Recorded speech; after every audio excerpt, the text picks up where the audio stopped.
அஸ்ஸலாமு அலைக்கும். இன்னைக்கு நம்ம ஹாஜரா கிரியேஷனில் பண்ண போகிறது இன்ஸ்டன்ட் ரவா தோசை மிக்ஸ்.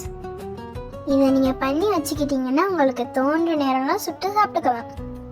ஒரு பேனில் 1/2 cup oil, 1 table spoon pepper, 1 table spoon ஜீரகம், ஒரு கைப்பிடி கருவேப்பிலை, 2 பச்சை மிளகாவை குட்டி குட்டியாக சாப் பண்ணி சேர்த்து வதக்குங்க.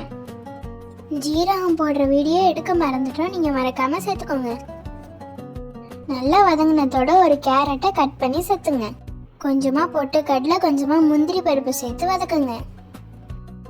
நல்லா வதங்கி ஈரப்பதம் போனதோட 1 கப் ரவாவை சேர்த்து வதக்குங்க. நல்லா வதங்கினதோட ஆற விட்டுருங்க. நல்லா ஆறினதோட 1 கப் மைதாவை நல்லா சலிச்சு விட்டு சேர்த்துக்கோங்க. 3 கப் அரிசி மாவு சேர்த்து நல்லா மிக்ஸ் பண்ணி விட்டுக்கோங்க. ரவா தோசை மிக்ஸுக்கு தேவையான அளவு உப்பு சேர்த்துக்கோங்க. எந்த கப்பால் அளக்குறீங்களோ அதே கப்பால் எல்லாத்தையும் அளந்து விட்டு சேர்த்துக்கோங்க. நல்லா மிக்ஸ் பண்ணிட்டு எல்லாத்தையும் ஒரு பாக்ஸுக்கு மாற்றி வச்சிங்க. அதில் ஒரு 2 டீஸ்பூன் அளவு பெருங்காயத்தூள் சேர்த்துக்கோங்க.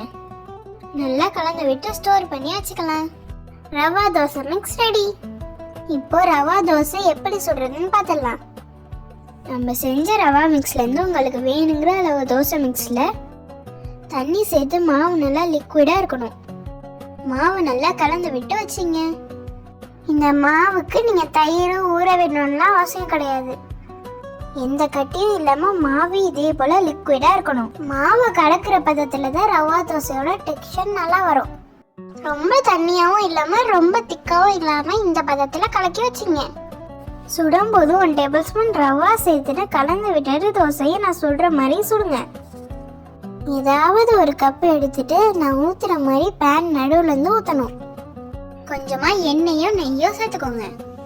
நல்லா ஸ்ப்ரெட் ஆகிடும். கொஞ்சம் கொஞ்சமாக ஹோல் இருக்கும். ஹோல் இருந்தால் தான் நல்லா கிறிஸ்பியாக வரும்.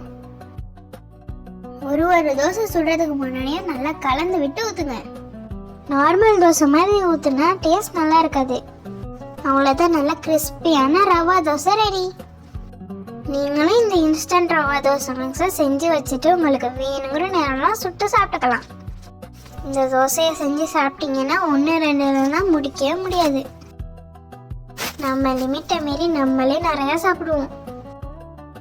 உங்களுக்கு இந்த வீடியோ பிடிச்சிருந்துச்சுன்னா மறக்காம நம்ம சேனலை லைக் பண்ணுங்கள், ஷேர் பண்ணுங்கள், சப்ஸ்கிரைப் பண்ணுங்கள்.